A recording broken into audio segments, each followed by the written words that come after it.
बोरन्हाण हे सर्वप्रथम श्रीकृष्णावर केलं गेलं होतं.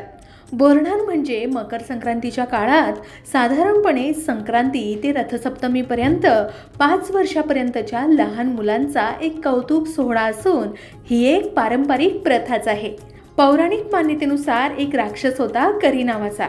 त्याची वाईट नजर आणि नकारात्मक विचार लहान मुलांवर पडू नयेत म्हणून सर्वप्रथम बाळगोपाळ श्रीकृष्णावर हे बोरन्हाण केलं गेलं आणि तेव्हापासूनच ही प्रथा चालू आहे. कारण लहान मुलं हे श्रीकृष्णाचं स्वरूप मानले जातात. लहान मुले म्हणजे कृष्णासारखीच निष्पाप, प्रेमळ आणि आनंदी. म्हणूनच आजही या चिमुकल्यांना वाईट नजर, दुष्ट शक्तींपासून वाचवण्यासाठी बोरन्हाण केलं जातं. या लहान मुलांच्या कौतुक सोहळ्यात मुलाला पाटावर बसवून हलव्याचे दागिने घालून नटवतात.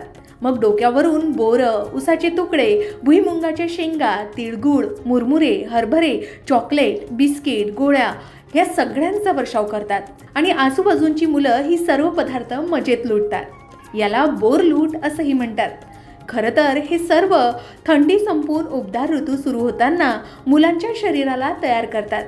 डोक्यावरून टाकले जाणारे मुख्य पदार्थ जसे बोर, उसाचे तुकडे, भुईमुंगाच्या शेंगा, हरभरे, तिळगुळ, मुरमुरे, चिंचा इत्यादी हे सर्व या ऋतूत नैसर्गिकरित्या उपलब्ध असतात. हे पदार्थ मुले इतर वेळी सहसा खात नाहीत, पण बोरन्हाणाच्या खेळात आणि लुटाईत मज्जेत वेचून खातात आणि यामुळेच लहान मुलांची रोगप्रतिकारक शक्ती वाढते.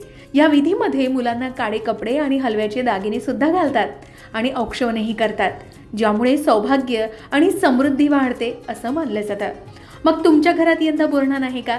कमेंट करून नक्की सांगा.